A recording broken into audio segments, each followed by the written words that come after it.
La ilaha illallah, inna lil mawti sakarat. And then, as Aisha says, he looked up as though he saw something. And there are other ahadith that say, Jibreel came to him, make your choice, O Muhammad. And he says, Allahumma rafiq al-a'la. Aisha says, I quickly made dua, the recitations to rub on him, to say, oh Allah, cure him. He said, no, but salillah rafiq al-a'la. But ask Allah to give me the companionship of the ones most high. So then, in this situation, with the siwak having just been completed, and he having made his choice, and the hand trying to put water on its face, the hand fell. And Aisha radiallahu anha realized that the Prophet sallallahu alaihi wasallam has passed away. And of the cry, the heartache, you can't imagine it. So then she sent for Abu Bakr as-Siddiq. And the hadith of the Prophet sallallahu alaihi wasallam, that as the hand fell, the room became filled with fragrance. A smell, a perfume, a scent covered the room. And Salama says, I placed my hand on his chest. And because he's in fever, in sweating, and I lifted my hand. And Jum'ah came and Jum'ah went. I used to eat and make wudu, and the perfume and the scent of that perfume wouldn't go away. And this is the sunnah of the Zul Arsh al-Majid. When a righteous soul departs, the angels wrap it in a cloth perfumed with the most elegant of perfumes. And the perfume covered the room. And then Hafsa radiallahu anha sends for her father Umar ibn al-Khattab. Aisha sends for her father Abu Bakr as-Siddiq, who is 1.5 kilometers away. So the first one to enter the room after the death of the Prophet sallallahu alaihi wasallam is Umar radiallahu anhu.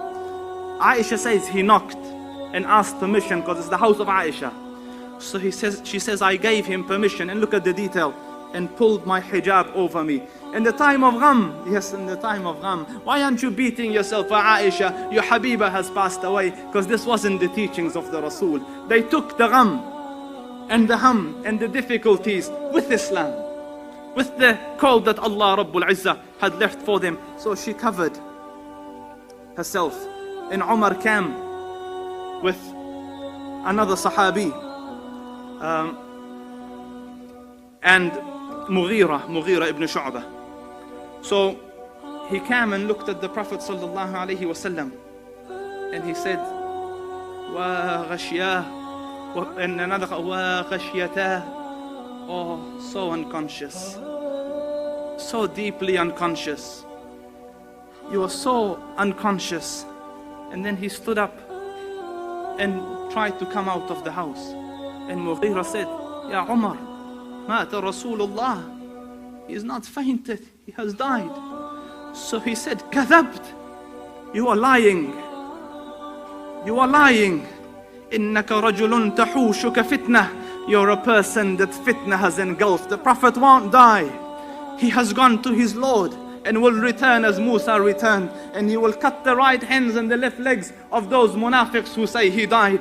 He can't accept the death of the Prophet sallallahu alaihi wasallam. And in his denial, he took out his sword. Whoever says the Prophet died, I will cut his neck off. Oh, the Prophet hasn't died. And he's shouting in the middle of the masjid, in the middle of this commotion, and the people have gathered around him. Abbas ibn Abdul Muttalib, realizing the situation, says, Ya ayyuhan nas, O people, is there anyone amidst you who has heard? And it's a confusing time because they don't know what's happening. Umar, one of the greatest of the ummah, is shouting he hasn't died, and the news is coming from the house he has died. So Abbas ibn Abdul Muttalib stood up, O people, is there anyone who has heard anything from the Prophet to the effect that I won't die? And they said no, and Umar said no. So then Abbas ibn Abdul Muttalib said, I make you witnesses over yourselves that Allah Rabbul Izzah, no, the Prophet has given any guarantee that he will live forever. As such, the Prophet sallallahu alaihi wasallam has died. This was the first utterance that it came. And then Abu Bakr as-Siddiq came, radiyallahu anka ya Abu Bakr. He came from Sunh, and he entered the room of his daughter, and the other wives who were sitting there covered. And then he went, and the Prophet is lying, salawatu rabbi wa salamuhu alayh, his face glowing bright. So he removed the cover from it. And then he radiallahu anhu leaned over and kissed the blessed forehead of the Rasul. And then looking up towards the heavens, he said, Wa Khalilah, Wa Khalilah, Wa Khalilah. Oh my dear friend. Since childhood they're friends. In the ghar they were friends. He gave him his young daughter in marriage. He was the closest friend of the Prophet, the confidant of the Rasul, his best. Wa Khalilah, oh dear friend. And then he leant down and kissed him again. And then he said, Wa Safiya, oh you who are chosen, oh the chosen one. And then he kissed him again. And then this time leant over and kissed him. And he said, Wa Rasulah, oh my Prophet, oh Rasul. And then he says, the death that Allah Rabbul Izzah prescribed upon you, you have tasted it. Allah won't let you taste this death twice. And what the son of Khattab says is nothing. And then he radiallahu anhu walked out of this room, and Umar is still shouting. So he said, Ala rislika ya Umar, sit O Umar, sit O Umar. And Umar ibn al-Khattab is still shouting. So then he sallallahu alayhi wasallam, he radiallahu anhu walked to the mimbar in the front of the masjid, and then he gives his timeless words to the ummah. Whoever was worshipping Muhammad, understand that Muhammad has died.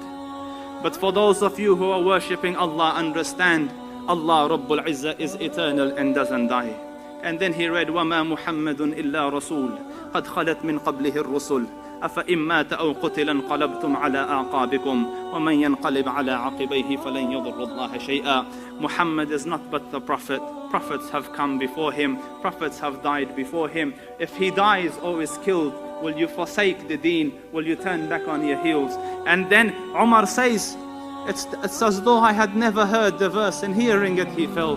The truth sank. The Prophet ﷺ passed.